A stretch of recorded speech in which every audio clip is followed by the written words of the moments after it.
Welcome to this third part of the analysis on the Jubilee Party. Now, one thing that is very clear is that the Jubilee campaign in this presidential election has not been focused. Okay, in fact, what it has looked like is that the ruling party has been limping from one crisis to the next. Yeah, crisis of independent candidates. Then we moved quickly into other things like, for example, the maize shortage, the shortage of maize in the country, the importation of the maize, which was dodgy, yeah, at least as far as most Kenyans were concerned, and so on and so forth. And what really disheartened a lot of keen Jubilee supporters is the fact that all this was happening not only in an election year, it was happening very close to the elections, very close to the general elections. You do not pull off such stunts so close to the general elections. Personally, I must admit I was so surprised, I was so shocked that I even speculated there must be somebody within the party who is trying to sabotage things, because this was unbelievable even to the Jubilee Party supporters. Something else, every serious presidential campaign needs to be able to drum up enough emotions and the right emotions to be able to get the supporters worked up, yeah, in the right direction, with enthusiasm, with determination, to be able to turn up on the D-Day to vote. Okay, in 2013 that was automatic for Ruto, because there was the ICC cases hanging over their heads, and they rode on that in an amazing way and with such impact that the opposition did not know what hit them. Okay, in this election it has been missing. Okay, there have been various efforts made to try and get these emotions going. The most favorite tactic has been to bring up the name of Raila Odinga, who is the opposition candidate. Is the kind of name that normally tends to attract a lot of attention, tends to provoke, I think that's the right word, tends to provoke a lot of emotion on the side of Jubilee supporters. But to be very honest with you, it has not quite worked out this time. And the party has continued to lack that momentum and that drive that is very important in winning a presidential election. Anyway, all that is water under the bridge. I think the important thing now is to look at possible solutions that the Jubilee Party can use.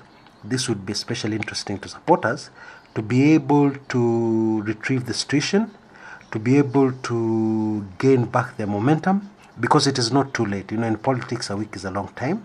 We have we have more than a week. Yeah, in fact, we have over 2 weeks to the general elections. Yeah, so that's a long time, plenty of time to be able to bounce back and win this general election. Now, the huge advantage that Ruto had in 2013 was that the decision-making structure was not crowded. Yeah, there were very few people making decisions. Actually, most of the decisions were being made by DP William Ruto. Yes, so decisions would be made very quickly. Decisions were consistent. Decisions were focused. Okay. Now, it would appear to me that this time the Jubilee Party has got a much bigger boardroom making decisions. Now, of course, there's argument that the more people you involve in something, the more brains you involve in something, the better. That is true. But it's also true that too many cooks spoil the broth. To be able to get back into this game, Jubilee must cut down on the number of people making decisions. Yeah? Because where it has reached now, a lot of drastic, quick decisions have to be made. This cannot be made over long discussions, over wide, consulting too widely. Okay? It needs to be focused. It needs to be reduced, quite if possible, to the 2013 team. Number 2, what has been tried before and has not worked should be abandoned. What you have been having is a repetition. You know, you try something, it doesn't work. You try something along the same line, it doesn't work. You continue on the same line. I think the time has reached for the party to stop flogging a dead horse. Okay?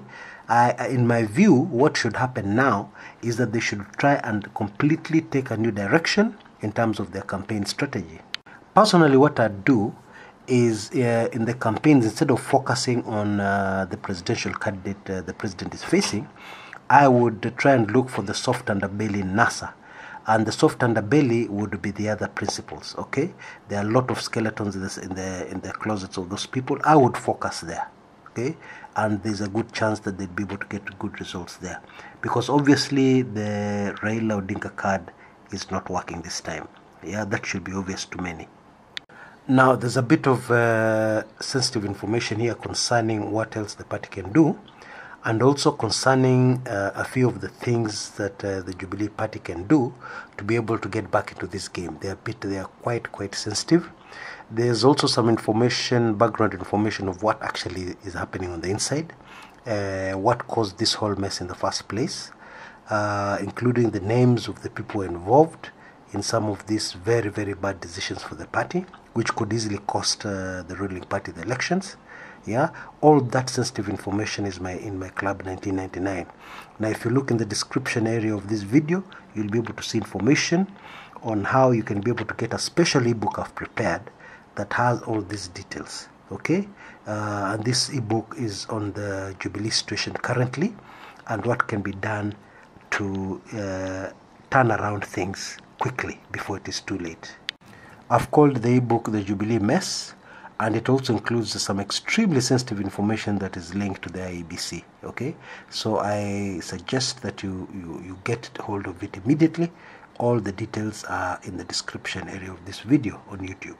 Now, for the rest of us, clearly the lesson to be learned here is that in politics, overconfidence can be deadly. Okay, it is very clear that this has cost the party very dearly, because you've already looked at some of the challenges being faced, that even if the president is re-elected, some of the challenges he'll have to deal with, of having a parliament which has got very few Jubilee legislators, and then most of his supporters being either independent candidates or belonging to another party. Now let's just reverse that. Let's assume I'm wrong on that most of the independents don't win.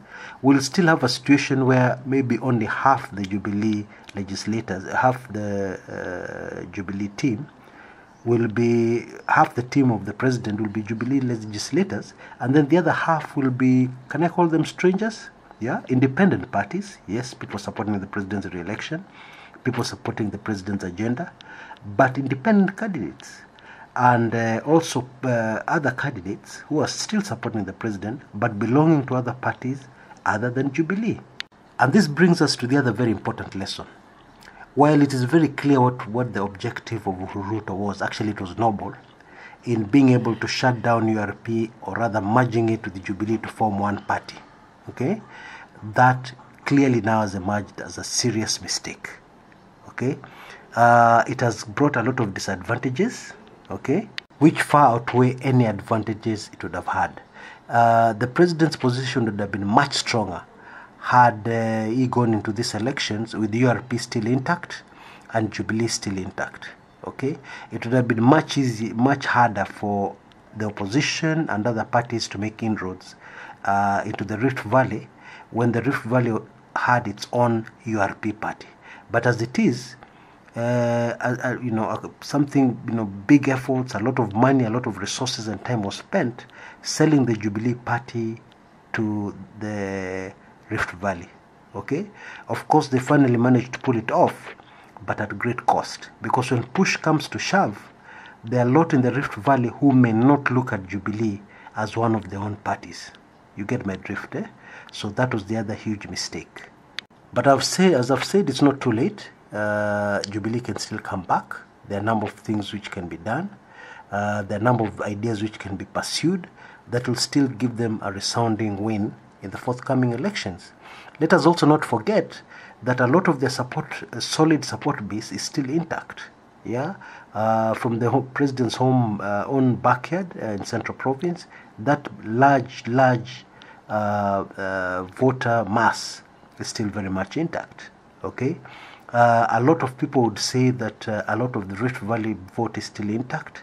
I would disagree, but let's just assume that a large percentage of it is still intact. So already the Jubilee party is not really in a very weak position. It is still strong. It still has a lot of things going for it, and definitely it's not too late to turn around things. Until next time, this is Chris Kumekucha.